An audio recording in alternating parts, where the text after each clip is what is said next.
Hey guys, so we're having some unusual weather here in the low country, and it got me thinking about I should do a fun facts with Jonathan. It's been a while. So, first fun fact. So the highest the relative humidity is going to be today, the entire day, is 34% relative humidity. It's going to be in the 20s most of the day, and it won't crack that again until after nightfall. So, first fun fact, you really kind of can't get your crawl space too dry. Okay? I have heard for years and years and years, oh, be careful, you don't set your dehumidifier, too low or too close to the wood by people that have been in this industry 20 years, 25 years, 30 years. And I'm like, really? Why? And they're like, oh, well, you don't want it to get too dry. I'm like, yeah? Why? And what you'll usually hear is that it will weaken the wood. Well, you know me. I went and I found all the scientific studies I could find on this. And it turns out that technically they're correct. If you can get wood below 4% moisture content for a really, really extended period of time, you can hypothetically actually weaken the wood. Here's the problem with that. You need a kiln to do it. Okay? You need a kiln to get wood to that moisture percentage. Just having the relative humidity be as low as it is not going to do it. What do they think happens in Arizona where the relative humidity is in the 20s a huge portion of the year?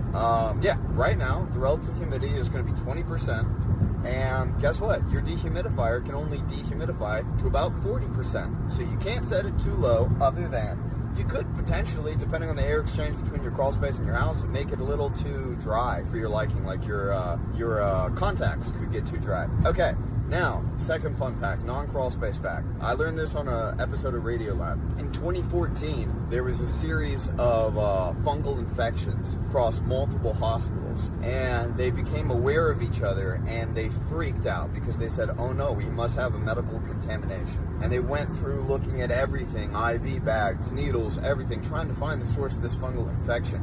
And you know what they found?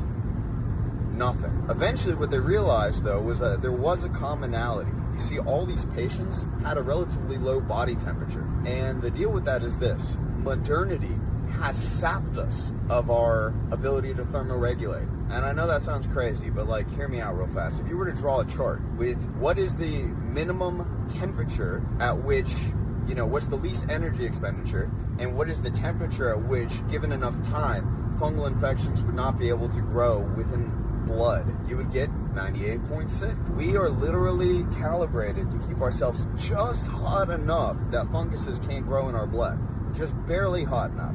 We don't want to expend any more energy. It's not very efficient to be hot-blooded, if you think about it. It's way more efficient to be cold-blooded, but it's a lot safer in a lot of ways to be warm-blooded. But the average human body temperature in the U.S. is not 98.6. It's well below that. And the reason is modernity. We are constantly heated and cooled externally. We don't have to do it ourselves.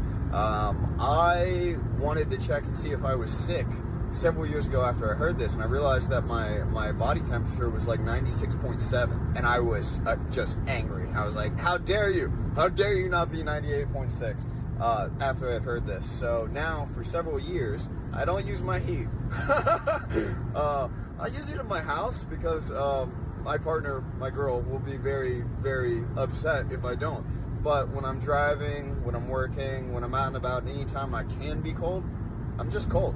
I don't do the heat thing in the summer because I'm a sweater. I don't want to show up to places drenched in sweat. But whenever I can, I try to eschew heating and air conditioning. And I know it sounds crazy, but overall, there's been a lot of studies that show, not just for the blood thing, but a lot of the other factors, that it's just kind of good for you to be hot and cold sometimes. So if you can, dress well, suck it up, and like my Swedish friends say, there is no bad weather, only bad clothing.